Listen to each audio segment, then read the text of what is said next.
Hello hi மக்களே, இன்றைக்கி காலைல எனக்கு வந்து 5:30க்கெலாம் வந்து இன்றைக்கி விடிஞ்சிருச்சு. பார்த்திங்கன்னா ரொம்பவே வந்து வில்லேஜ்னால ரொம்பவே வந்து ஊரெல்லாம் சைலண்ட்டாக இருந்தது. கொஞ்சம் நேரம் வந்து வாக்கிங் போகலாம் அப்படிங்கிறக்காண்டி மாடியில் வந்து கடன்னு ஒரு அரை மணி நேரம் நடந்தேன். அதுக்குள்ளே எங்கள் அம்மா பார்த்திங்கன்னா கம்மங்கூழ் கிண்டி வச்சுட்டு சோறெல்லாம் வந்து வடித்து புடலங்காவும் கூட்டு வச்சு குழம்பு வச்சுட்டாங்க. சுடு தண்ணி கொதிக்குது. அதுக்குள்ளே வந்து நம்மளும் வந்து லஞ்சு வந்து பேக் பண்ணிடலாம் அப்படிங்கிறதுக்காக வேண்டி எல்லாத்தையும் வந்து பேக் பண்ணிவிட்டு கொஞ்ச நேரம் ஆற விட்டு எல்லாத்தையும் வந்து எடுத்து வச்சாச்சு.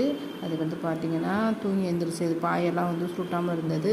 அதுக்கப்புறம் சுருட்டி நம்ம வந்து கடன்னு கிளம்பியாச்சு. சூரியன் வேணால் உதிக்க லேட் ஆகலாம். எங்கள் ஊர் பஸ்ஸு கரெக்டாக 7:30க்கு வந்துடும். அதனால் கடன்னு கிளம்பி வெளில உட்காந்துருந்தேன். 7:40 இன்றைக்கி பஸ் வரல.